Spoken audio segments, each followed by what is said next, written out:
എന്ത് പേര്? ധനുഷം. എത്രയാ പഠിക്കുന്നത്? 10ാം ക്ലാസ്സിൽ. ഇപ്പൊ എക്സാം കഴിഞ്ഞിട്ട് വരുവാണോ? ഇപ്പൊ പരീക്ഷ കഴിഞ്ഞു. നിങ്ങളോട് ആദ്യം ചോദിക്കാണ്, ഇന്ന് മോഹൻലാൽ ഫാനാണോ മമ്മൂട്ടി ഫാനാണോ? മോഹൻലാൽ. മോഹൻലാൽ ഫാൻ. അപ്പൊ നാളെ എമ്പുരാൻ ഇറങ്ങാണ് 27-ാം തീയതി. കാണാൻ പോണില്ലേ? കാണാൻ പോണെന്നുണ്ട്, പക്ഷെ ടിക്കറ്റ് കിട്ടിയില്ല. ഓക്കെ, അപ്പൊ വേറെ ഏത് ദിവസം കാണാൻ പോകുന്നുണ്ടോ? ദിവസം എന്ന് വെച്ചാൽ ഒരാഴ്ചയിൽ തന്നെ കുറെ ടിക്കറ്റ് പോയേക്കാം. അതെ, ഏതെങ്കിലും ഒളിവുണ്ടെങ്കിൽ കാണണം എന്നാണ് ആഗ്രഹം. എനിക്ക് ഏറ്റവും ഇഷ്ടം രാഗത്തിൽ കാണാനാണ്. രാഗത്തിന് കാണാനാണല്ലേ? എന്താണ് പ്രതീക്ഷകൾ? എന്തൊക്കെയാണ് എക്സ്പെക്ട് ചെയ്യുന്നത്? ലൂസിഫർ കണ്ടതല്ലേ? ലൂസിഫർ കണ്ടിട്ട് ഇപ്പൊ എമ്പുരാൻ ലൂസിഫറിനേക്കാൾ നന്നാവോ?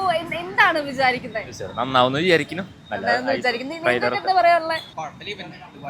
ഇതുപോലെയൊക്കെ തന്നെ പ്രതീക്ഷയുണ്ട്. നല്ല പൃഥ്വിരാജിന്റെ ഡയറക്ഷനിൽ നല്ല പ്രതീക്ഷയുണ്ട്. ലാലേട്ടന്റെ ആക്ടിങ്ങിൽ നല്ല പ്രതീക്ഷയുണ്ട്. നല്ല പ്രതീക്ഷയുണ്ട് അല്ലേ?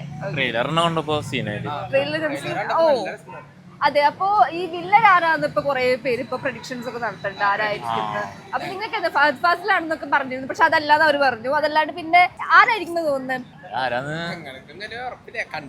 കണ്ടറിയാന്നേ ഉള്ളൂ, ഉറപ്പൊന്നുമില്ല. തേർഡ് പാർട്ട് ഇറങ്ങുന്നുണ്ട് എമ്പുരാനെ കേട്ടു. അപ്പൊ എന്താ എക്സൈറ്റഡ് ആണ്? ഓക്കെ.